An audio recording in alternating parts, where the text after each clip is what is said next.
நீ சத்குருவோட இன்னர் இன்ஜினியரிங்கிற புக்கை பற்றி தான் பார்க்க போகிறோம். ஒரு ஊரில் ஒரு ராஜா இருக்கிறார். அவருக்கு ரொம்ப நாளாக சூப்பர் பவர்ஸ் வேணும்னு ஆசை. இதில் இருக்கிற மாதிரி ஒரு முனிவரை பற்றி கேள்விப்படுறாரு. மறுநாள் அவரை பார்க்கறதுக்காக கிளம்புறாரு. அவர்கிட்ட போய் சொல்கிறேன், பணம், பேர், புகழ் எல்லாமே இருக்கு, ஆனால் என்கிட்ட சூப்பர் பவர் தான் இல்லை, அதெல்லாம் உங்கள்கிட்ட இருக்கிறத கேள்விப்பட்டேன், எனக்கும் வேணும், அதை எப்படி அடைஞ்சிங்க?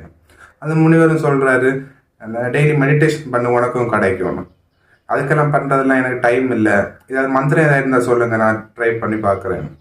அவர் ஒரு மந்திரத்தை சொல்லி கொடுத்துட்டு, இது 3 வாட்டி நீ சொல்லணும், அந்த 3 வாட்டியும் குரங்க நினைக்கக்கூடாதுன்னு. இவரும் வந்து ட்ரை பண்ணி பார்க்குறாரு, 3 வாட்டியும் குரங்க தான் நினைச்சாரு.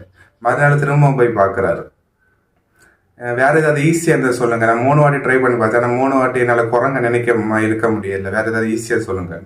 அதுக்கு அவர் சொல்றாரு, நான் சொன்னதே உனக்கு ஈஸியாக தான் சொன்னேன், இதே உன்னால் ட்ரை பண்ண முடியல, ஃபர்ஸ்ட் உன்னோட மைண்டை உன்னால் கண்ட்ரோல் பண்ண முடியுமான்னு பாரு, அதுக்கப்புறம் இதெல்லாம் அடைஞ்சிக்கலாம் அப்படின்னு. மகிழ்ச்சியை பற்றி சத்குரு என்ன சொல்கிறாருன்னா, மகிழ்ச்சிங்கிறது நார்மலாக நம்ம மூச்சு விடுற மாதிரி நடக்கிற ஒரு விஷயம். எனக்கு அந்த பொருள் கிடைச்சாதான் நான் மகிழ்ச்சியாக இருப்பேன், இல்லை வாழ்க்கையில் இந்த இடத்துல இருந்தால் தான் நான் மகிழ்ச்சியாக இருப்பேன், ஏன்னா கடைசி வரைக்கும் நமக்கு மகிழ்ச்சியாகவே இருக்க முடியாது. நீங்கள் இப்போ எந்த இடத்துல இருக்கீங்களோ அந்த இடத்துல உங்களால் மகிழ்ச்சியாக இருக்க முடியலன்னா வாழ்க்கையில் எங்கே போனாலும் உங்களால் மகிழ்ச்சியாக இருக்க முடியாது. நீங்கள் இப்போ எங்கே இருக்கீங்களோ அங்கே மகிழ்ச்சியாக எப்படி இருக்கிறத கற்றுக்கிட்டாதான் வாழ்க்கையில் எங்கே போனாலுமே வாழ்க்கை ஃபுல்லாக உங்களால் மகிழ்ச்சியாக இருக்க முடியும்.